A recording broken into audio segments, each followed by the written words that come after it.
समाचार नॉनस्टॉप अंदाज में कर्नाटक में जाहिर सभा ने संबोधन दरमियान वडाप्रधान मोदीए कांग्रेस पर आकरा प्रहार कर्या हता। पीएम मोदीए कह્યું કે કર્ણાટકના લોકોએ કોંગ્રેસનો ઇતિહાસ અને તેના વિચાર ક્યારેય ભૂલવા ન જોઈએ। કોંગ્રેસનો ઇતિહાસ આતંક અને આતંકવાદીઓના તૃષ્ટિકરણનો છે। પીએમ મોદીએ કહ્યું કે જ્યારે દિલ્હીમાં બાટલા હાઉસ એન્કાઉન્ટર થયું ત્યારે કોંગ્રેસના સૌથી મોટા નેતાના આંખમાં આંસુ આવી ગયા હતા। જ્યારે સર્જિકલ સ્ટ્રાઇક કરવામાં આવી ત્યારે કોંગ્રેસે સેનાના સામર્થ્ય પર સવાલ ઉભા કર્યા હતા। વડાપ્રધાન મોદીએ આરોપ લગાવ્યો કે તમે કર્ણાટકમાં જોયું હશે કે કોંગ્રેસ કેવી રીતે આતંકને પ્રોત્સાહન આપે છે। ભાજપે તૃષ્ટિકરણનો ખેલ બંધ કર્યો છે।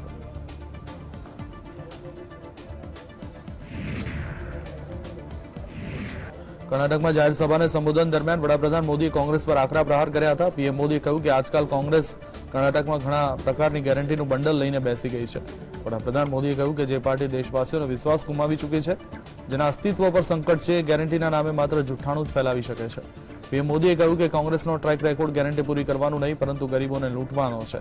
कांग्रेसे गरीबी हटाववानी गेरंटी आपी हती परंतु तेना शासनमां गरीबी घटी नथी। कर्नाटकमां विधानसभानी चूंटणी माटे 10મી મેના रोज मतदान करवामां आवशे, ज्यारे 13મી મેના रोज मतगणतरी करवामां आवशे। यहाँ कर्नाटका में ढेर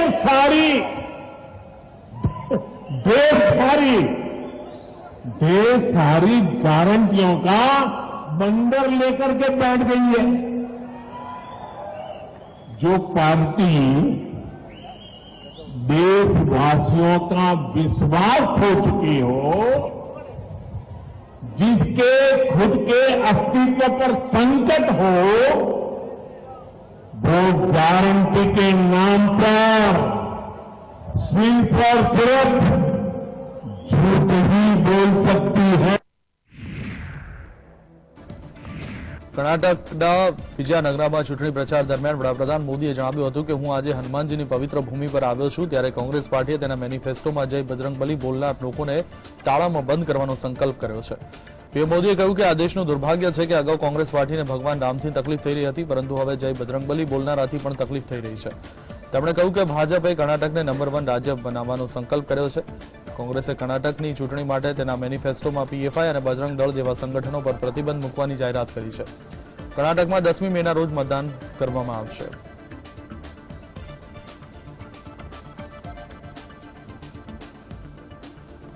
कि कांग्रेस पार्टी को प्रभु श्री राम से भी तकलीफ होती थी और अब जय बजरंगबली बोलने वालों से भी तकलीफ हो रही है।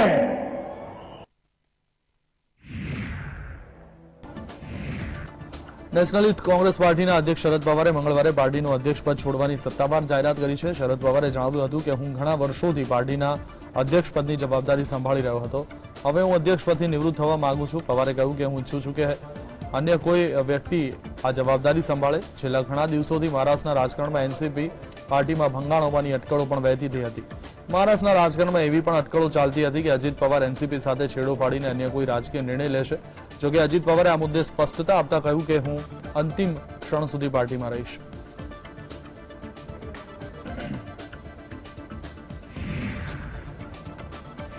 એનસીપીના અધ્યક્ષ શરદ પવારે પાર્ટીના અધ્યક્ષ પદેથી રાજીનામું આપવાની જાહેરાત કરી દીધી છે। ત્યારે આ મુદ્દે વાતચીત કરતા મહારાષ્ટ્ર કોંગ્રેસના નેતા નાના પટોલેએ જણાવ્યું કે શરદ પવારે પાર્ટીના અધ્યક્ષ પદેથી રાજીનામાની જાહેરાત કેમ કરી એ જણાવવું મુશ્કેલ છે। તેમણે કહ્યું કે શરદ પવાર સાથે જ્યારે મુલાકાત થશે ત્યારે આ મુદ્દે તેમની સાથે વાતચીત કરીશ। પટોલેએ કહ્યું મને લાગતું હતું કે શરદ પવાર અંતિમ શ્વાસ સુધી રાજનૈતિક જીવનમાં રહેશે। અમે આશા વ્યક્ત કરીએ છીએ કે એનસીપીના નવા અધ્યક્ષ મહાવિકાસ અઘાડી સાથે રહેશે। शरद पवार जी हमें लगते थे कि आखिरी सांस तक वो सामाजिक और राजकीय जीवन में रहेंगे और हमेशा एक विचारधारा के साथ लड़ते रहेंगे, ऐसा ही हमें लगता था। लेकिन आज उन्हें किस वजह से इस्तीफा दिया ये बताना मुश्किल है, लेकिन इसमें एमयूए को कोई फर्क नहीं पड़ेगा। जो भी राष्ट्रवादी के जो उनके पार्टी के अंतर्गत जो भी डिसाइड होगा उसके अंतर्गत जो भी अध्यक्ष बनेंगे वो एमयूए के साथ रहेंगे, ये हमारी उम्मीद है। एनसीपी अध्यक्ष शरद पवारे पक्षना अध्यक्ष पदेથી રાજીનામું આપવાની જાહેરાત કરી દીધી છે। ત્યારે અજીત પવારે આ મુદ્દે વાતચીત કરતા જણાવ્યું કે અમે શરદ પવારને જણાવ્યું છે કે તેમના નિર્ણયથી પાર્ટીના કાર્યકર્તા નાખુશ છે। અમે તેમને જણાવ્યું કે પાર્ટીના કાર્યકર્તા અને નેતા તેમને અધ્યક્ષ તરીકે જોવા માંગે છે। અજીત પવારે જણાવ્યું કે આ રજૂઆત બાદ શરદ પવારે કહ્યું કે તેઓ પોતાના નિર્ણય પર ફરીવાર વિચારણા કરશે અને લગભગ 2 થી 3 દિવસના સમય બાદ પોતાની વાત કહેશે। आएगा ऐसा मुझे लगा नहीं, लेकिन अभी वो सब मैंने देखा है, इसीलिए 2-3 दिन बाद लेकिन रुकना चाहिए, उनको फुर्सत देनी चाहिए, उनको वक्त देना चाहिए। उसके बाद वो सबका सुनकर ठीक तरह से डिसीजन देंगे। एनसीपी पार्टीना अध्यक्ष शरद पवारे पक्षना अध्यक्ष पदेथी राजीनामું આપવાની સત્તાવાર જાહેરાત કરી છે। શરદ પવારે કહ્યું કે પાર્ટીના અધ્યક્ષ તરીકે ઘણા લાંબા સમય સુધી જવાબદારી સંભાળી છે। હવે અન્ય કોઈ વ્યક્તિ પાર્ટીનો અધ્યક્ષ બને ત્યારે તેમની પાર્ટીના નેતા જયંત પાટીલે જણાવ્યું હતું કે પાર્ટીના કાર્યકર્તા શરદ પવારના નિર્ણય સાથે સહમત નથી। તેમણે કહ્યું કે શરદ પવાર આ નિર્ણયને બદલે તેના માટે અમે પ્રયાસ કરીશું। શરદ પવાર અને એનસીપીના નામ એકબીજા સાથે જોડાયેલા છે। જયંત પાટીલે કહ્યું કે તેમણે ઉંમરને ધ્યાનમાં રાખી આ નિર્ણય લીધો છે, પરંતુ શરદ પવાર જ્યાં સુધી જીવિત રહેશે ત્યાં સુધી એનસીપીના અધ્યક્ષ રહેશે અને એ અમારો નિર્ણય છે। कार्यकर्ता के सामने रखा है, इसके खिलाफ महाराष्ट्र के और देश के कार्यकर्ता इसके साथ सहमत नहीं है। इस फैसले को किसी भी हालत में चेंज करना जरूरी रहेगा। राष्ट्रवादी कांग्रेस पार्टी यानी शरद पवार ये नाम एक साथ में जुड़ा हुआ है और हम सभी कार्यकर्ताओं ने ये डिसीजन लिया है। पवार साहब जब तक के लिए राजी नहीं होते तब तक के लिए हम उनका मन परिवर्तन करने का काम करने वाले हैं। केंद्रीय गृहमंत्री अमित शाह मंगलवारे मैसूरनी मुलाकाते पहुंच्या હતા। અહીં તેમણે સિદ્ધારમૈયા સરકાર પર શાબ્દિક પ્રહાર કરતા કહ્યું કે જો કર્ણાટકમાં કોંગ્રેસની સરકાર બની તો પીએફઆઈ પરનો પ્રતિબંધ હટી જશે। કોંગ્રેસ પાર્ટીએ કર્ણાટકને કેન્દ્રનું એટીએમ મશીન બનાવી રાખ્યું હતું। સિદ્ધારમૈયાએ પોતાના કાર્યકાળમાં ભ્રષ્ટાચાર સિવાય બીજું કંઈ કર્યું નથી। સિદ્ધારમૈયા કહે છે કે લિંગાયત સમાજે ભ્રષ્ટાચાર કર્યો છે। મારે સિદ્ધારમૈયાને પૂછવું છે કે તમારે દર વખતે સીટો કેમ બદલવી પડે છે। સિદ્ધારમૈયાના કાર્યકાળ દરમિયાન કર્ણાટકમાં વિકાસ પણ થયો નથી। अगर कांग्रेस पार्टी आई कि सिद्धरामैया जी जीते तो पीएफआई पर से बैन हटा लेंगे, मेरी बात याद रखना। सिद्धरामैया जी, आपके समय में जो भ्रष्टाचार हुआ वो समग्र भारत में सबसे ज्यादा भ्रष्टाचार करने वाली सरकार सिद्धरामैया सरकार। उत्तर प्रदेशના મુખ્યમંત્રી યોગી આદિત્યનાથ મંગળવારે પ્રયાગરાજની મુલાકાતે પહોંચ્યા હતા। અહીં તેમણે જાહેર સભાને સંબોધન કરતા કહ્યું કે ઉત્તર પ્રદેશમાં ભાજપ સરકારે सबका साथ सबका विकासના ભાવ સાથે કામ કર્યું છે। અમે ક્યારે પણ જાતિ, ધર્મ, મઝહબના આધારે કોઈની સાથે ભેદભાવ નથી કર્યો। અમે ક્યારેય તૃષ્ટિકરણને પ્રોત્સાહન નથી આપ્યું। हमने तो सबका साथ और सबके विकास के भाव के साथ काम किया। हमने कब जाति के नाम पर किसी को, मत और मजहब के आधार पर किसी के साथ भेदभाव किया? लेकिन हमने तो तुष्टीकरण को कभी प्रोत्साहित नहीं किया। जो तुष्टीकरण को प्रोत्साहित करते थे वही भेदभाव भी करते थे, वही बंटवारा भी करते थे, वही विभाजन भी करते थे।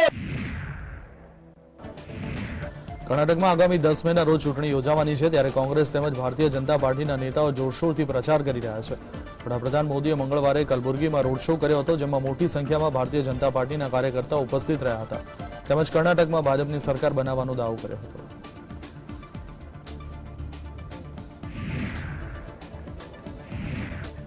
કર્ણાટક વિધાનસભાની ચૂંટણી માટે કોંગ્રેસ પાર્ટીએ પોતાનો મેનિફેસ્ટો જાહેર કર્યો છે। આ મેનિફેસ્ટોમાં કોંગ્રેસે પીએફઆઈ અને બજરંગ દળ જેવા સંગઠન પર પ્રતિબંધ મૂકવાની જાહેરાત કરી છે। કોંગ્રેસના મેનિફેસ્ટો પર વાત કરતા વિશ્વ હિન્દુ પરિષદના ડોક્ટર સુરેન્દ્ર જૈને જણાવ્યું કે કોંગ્રેસે રાષ્ટ્રભક્ત સંગઠન બજરંગ દળની સરખામણી રાષ્ટ્રવિરોધી આતંકવાદી સંગઠન પીએફઆઈ સાથે કરી છે, એ ખરેખર દુર્ભાગ્યપૂર્ણ છે। સુરેન્દ્ર જૈને કહ્યું કે બજરંગ દળનો એક એક કાર્યકર સમાજ અને દેશ માટે સમર્પિત છે અને પીએફઆઈની પ્રવૃત્તિ સમગ્ર વિશ્વ જાણે છે। તેમણે કહ્યું કે દેશના લોકો આનો સ્વીકાર કરશે નહીં। અમે રાજકારણમાં પડતા નથી, પરંતુ લોકતાંત્રિક રીતે તેનો જવાબ આપીશું। के लिए अपना मैनिफेस्टो जारी करते समय जिस प्रकार एक प्रखर राष्ट्रभक्त संगठन बजरंग दल की तुलना एक कुख्यात राष्ट्र विरोधी आतंकवादी और प्रतिबंधित संगठन पीएफआई के साथ की है, वह बहुत दुर्भाग्यपूर्ण है। बजरंग दल का एक एक कार्यकर्ता देश के लिए, समाज के लिए समर्पित है और पीएफआई की गतिविधियों से पूरी दुनिया परिचित है। કર્ણાટક વિધાનસભાની ચૂંટણી માટે મંગળવારે કોંગ્રેસ પાર્ટીએ પોતાનો મેનિફેસ્ટો જાહેર કર્યો હતો। કોંગ્રેસ તરફથી જાહેર કરવામાં આવેલ ઘોષણાપત્રમાં ઘણા મોટા વાયદા કરવામાં આવ્યા છે। આ સાથે સમાજમાં દ્વેષ અને દુશ્મનાવટ ફેલાવવાના આરોપસર પીએફઆઈ અને બજરંગ દળ પર પ્રતિબંધ મૂકવાનો પ્રસ્તાવ પણ ચૂંટણી ઢંઢેરામાં રજૂ કર્યો છે। કોંગ્રેસ પાર્ટીએ જણાવ્યું કે દેશનું બંધારણ અને કાયદો પવિત્ર છે અને પીએફઆઈ બજરંગ દળ જેવા સંગઠનોને તેનું ઉલ્લંઘન કરી શકે નહીં। કોંગ્રેસ પાર્ટીએ ટ્વીટ કરી જણાવ્યું કે જો પ્રદેશમાં અમારી સરકાર બનશે તો અમે કાયદાને આધીન રહીને આવા સંગઠનો પર પ્રતિબંધ મૂકીશું। આ સાથે જ કોંગ્રેસે મેનિફેસ્ટોમાં ગૃહ જ્યોતિ સ્કીમ હેઠળ કર્ણાટકના તમામ ઘરોમાં 200 યુનિટ મફત વીજળી આપવાની પણ જાહેરાત કરી છે। I want to make Karnataka a global Karnataka, a Karnataka with a peace, Karnataka with a progress, Karnataka with a positive approach. So you have 75% reservation. All section of the society will be covered with us. Karnataka વિધાનસભાની ચૂંટણી નજીક આવી રહી છે ત્યારે કોંગ્રેસ પાર્ટીએ પ્રદેશની ચૂંટણી માટે મેનિફેસ્ટો જાહેર કર્યો છે। મેનિફેસ્ટોમાં કોંગ્રેસે પીએફઆઈ અને બજરંગ દળ પર પ્રતિબંધ મૂકવાની જાહેરાત કરી છે। જોકે હવે ભાજપ અને કોંગ્રેસ વચ્ચે આ મુદ્દે જુમાની જંગ શરૂ થઈ છે। આસામના મુખ્યમંત્રી હેમંત બિસ્વા શર્માએ જણાવ્યું કે ભાજપે પીએફઆઈ પર પ્રતિબંધ મૂક્યો છે, એટલા માટે કોંગ્રેસ મેનિફેસ્ટોમાં બજરંગ દળ પર પ્રતિબંધ મૂકવાની વાત કરી રહી છે। તેમણે કહ્યું કે કોંગ્રેસ કર્ણાટકમાં મુસ્લિમ રિઝર્વેશન ફરીવાર લાગુ કરાવવાની વાત કરી રહી છે। મંતા શર્માએ કહ્યું કે કોંગ્રેસ ગૌહત્યાના કાયદાને સમાપ્ત કરવા માંગે છે। તેમણે કહ્યું કે જો जिन्ना પણ જીવિત હોત તો આવું મેનિફેસ્ટો જાહેર કર્યું ન હોત।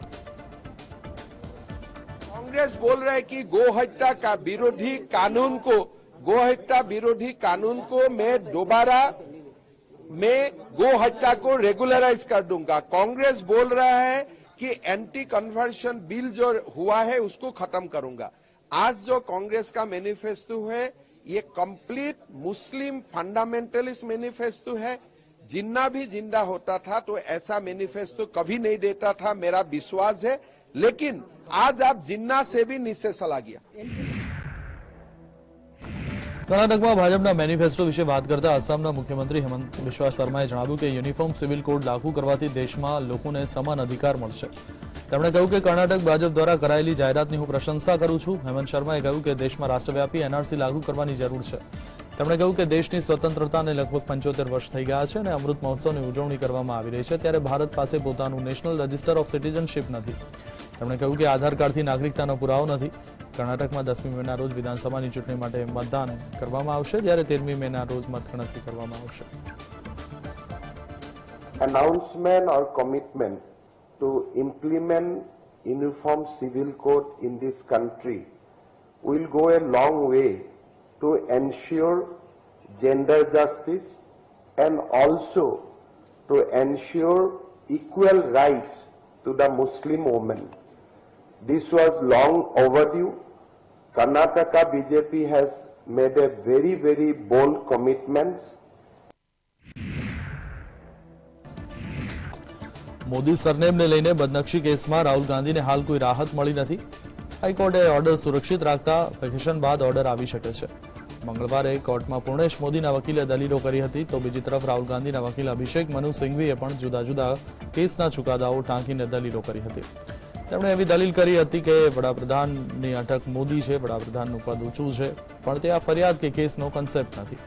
મોદી અટકના 13 કરોડ લોકોમાંથી કોઈ હર્ટ ન થયું, ફક્ત એક હાઇપર સેન્સિટિવ વ્યક્તિ જ હર્ટ થયું।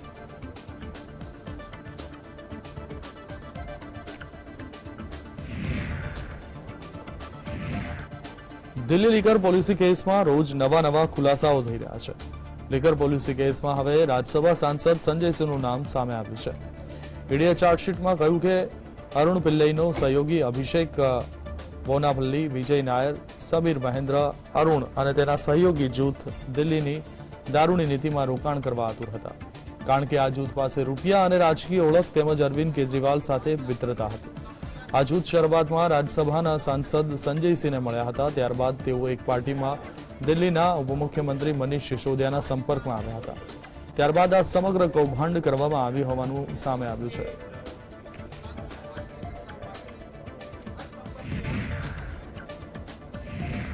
આમ આદમી પાર્ટીના નેતા અને સાંસદ રાઘવ ચઢ્ઢાએ પ્રેસ કોન્ફરન્સ દરમિયાન જણાવ્યું હતું કે એન્ફોર્સમેન્ટ ડિરેક્ટોરેટની કોઈ પણ ફરિયાદમાં આરોપી કે શંકાસ્પદ તરીકે મારું નામ નથી. એટલું જ નહીં, સાક્ષી તરીકે પણ મારું નામ ક્યાંય નથી. તેમણે કહ્યું કે હું સ્પષ્ટપણે કહેવા માંગુ છું કે દિલ્હી લીકર પોલિસી કેસમાં મારું નામ સામેલ નથી. कि सुबह से जो भी न्यूज रिपोर्ट्स और रिपोर्टिंग न्यूज चैनल्स के माध्यम से, वेबसाइट्स के माध्यम से या अखबारों के माध्यम से की जा रही है, वो सरासर गलत है, फैब्रिकेटेड है, फॉल्स है, मेलिशियस है और मैं कहूं यहां तक मोटिवेटेड है. फैक्चुअली रॉन्ग और इनकरेक्ट खबर दिखाई जा रही है. मैं साफ करना चाहता हूं कि मेरा नाम इन्फोर्समेंट डायरेक्टरेट की किसी भी कंप्लेंट में एक अक्यूज्ड के तौर पर या एक सस्पेक्ट के तौर पर कहीं नहीं है. अक्यूज्ड और सस्पेक्ट तो छोड़ दीजिए, बतौर विटनेस भी मेरा नाम कहीं नहीं है. लेकिन पूरे देश भर में सुबह से प्रचार किया जा रहा है न्यूज चैनल्स के माध्यम से कि न जाने मुझे अभियुक्त के तौर पे, अक्यूज्ड के तौर पर चार्जशीट में इन्फोर्समेंट डायरेक्टरेट ने मेरा नाम शामिल कर कोर्ट में दायर किया गया. यह सरासर गलत है और मैं एक स्टेटमेंट पढ़ के पहले अपनी बात स्पष्ट तौर पे आपके सामने रखना चाहूंगा. उसके बाद इसके राजनीतिक पहलू पे विस्तार से चर्चा करेंगे.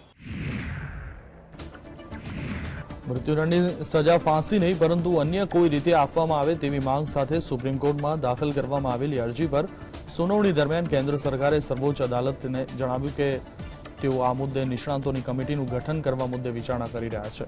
સુપ્રીમ કોર્ટની ડિવિઝન બેન્ચે કેન્દ્ર સરકાર દ્વારા કરવામાં આવેલી આ રજૂઆતની નોંધ લીધી છે. કેન્દ્ર સરકાર વતી એટર્ની જનરલે સુપ્રીમ કોર્ટમાં જણાવ્યું હતું કે પ્રસ્તાવિક નિષ્ણાતોની પેનલ માટે નામ નક્કી કરવાની પ્રક્રિયા પર વિચારણા ચાલી રહી છે અને તેઓ થોડા સમય પછી આ મુદ્દે જવાબ આપશે. સુપ્રીમ કોર્ટમાં વર્ષ 2017માં એક જાહેર હિતની અરજી દાખલ કરવામાં આવી હતી જેમાં ફાંસી સિવાય દુખાવો ઓછું થાય એવી રીતે મૃત્યુદંડની સજા ફટકારવાની માંગ કરી હતી.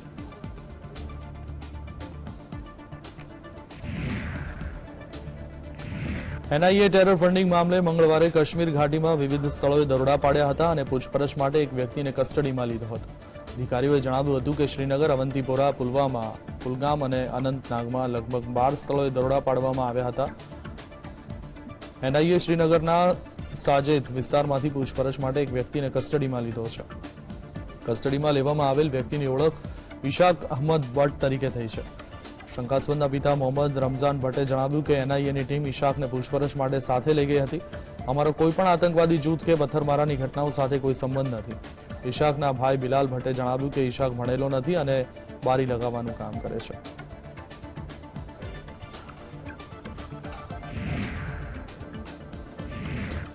તો બોલિવૂડ અભિનેત્રી પરિણીતિ ચોપરા અને અભિનેતા રાઘવ ચઢ્ઢા 13મી મેના રોજ દિલ્હીમાં સગાઈ કરી શકે છે. ગયા મહિને મુંબઈમાં બંને એકબીજા સાથે લંચ કરતા જોવા મળ્યા હતા અને ત્યારબાદ તેઓ રિલેશનશીપમાં હોવાની અટકળો શરૂ થઈ હતી. જો કે મુદ્દે બંને ક્યારેય ખુલીને વાત કરી ન હતી.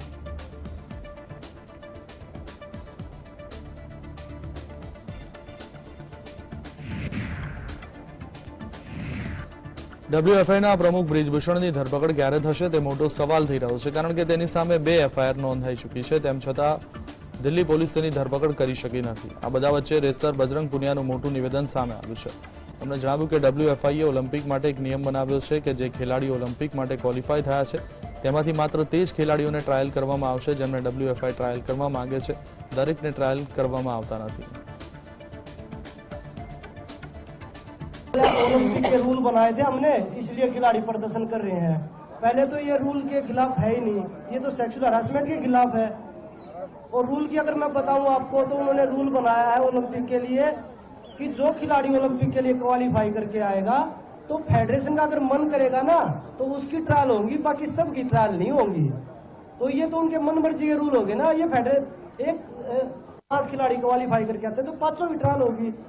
उन्होंने तो ये बोल दिया कि जिस फेडरेशन का मन करेगा ना कि भाई बजरंग की ट्रायल नहीं होनी चाहिए, बाकी चारों की ट्रायल होनी चाहिए, तो 4 की ट्रायल होगी, बजरंग की ट्रायल नहीं होगी. કોંગ્રેસના કર્ણાટક એકમના પ્રમુખ ડીકે શિવકુમારને લઈ જઈ રહેલ હેલિકોપ્ટરનું ઇમરજન્સી લેન્ડિંગ કરવું પડ્યું હતું. મંગળવારે બપોરે હિન્દુસ્તાન એરોનોટિક્સ લિમિટેડની માલિકીના એરપોર્ટ પર હેલિકોપ્ટરનું ઇમરજન્સી લેન્ડિંગ કરવામાં આવ્યું હતું. વાસ્તવમાં એક પક્ષી હેલિકોપ્ટરની કોકપીટના કાચ સાથે અથડાયું, જેના કારણે આ નિર્ણય લેવો પડ્યો હતો. મળતી માહિતી મુજબ કોંગ્રેસ નેતા કોલાર જિલ્લાના બોલબાગલમાં એક જાહેર સભામાં ભાગ લેવા જઈ રહ્યા હતા, ત્યારે ડીકે શિવકુમારના હેલિકોપ્ટર સાથે પક્ષી અથડાયું હતું. આ ઘટનામાં કેમેરામેન ઘાયલ થયા છે.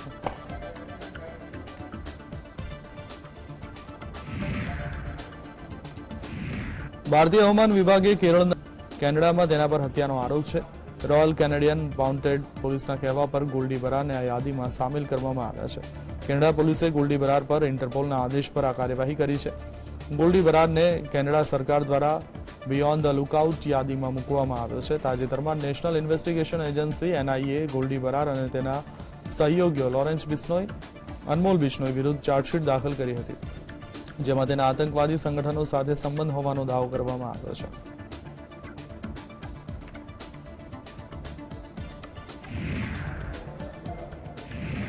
મહાત્મા ગાંધીના પૌત્ર અરુણ મણિલાલ ગાંધીનું 89 વર્ષની વયે મહારાષ્ટ્રના કોલ્હાપુરમાં નિધન થયું છે. અરુણ ગાંધીના પુત્ર તુષાર ગાંધીએ મંગળવારે ટ્વીટ કરી આ માહિતી આપી હતી. અરુણ ગાંધી છેલ્લા ઘણા દિવસોથી બીમાર હતા. તુષાર ગાંધીએ જણાવ્યું કે તેમના પિતાના અંતિમ સંસ્કાર કોલ્હાપુરમાં કરવામાં આવ્યા હતા. અરુણ મણિલાલ ગાંધી મહાત્મા ગાંધીના બીજા પુત્ર મણિલાલ ગાંધીના પુત્ર છે. તેમનો જન્મ 14 એપ્રિલ 1934ના રોજ દક્ષિણ આફ્રિકાના ડર્બનમાં થયો હતો. અરુણ ગાંધીએ દાદાના માર્ગને અનુસર્યો અને સામાજિક રાજકીય મુદ્દાઓ પર કાર્યકર્તા તરીકે કામ કર્યું હતું.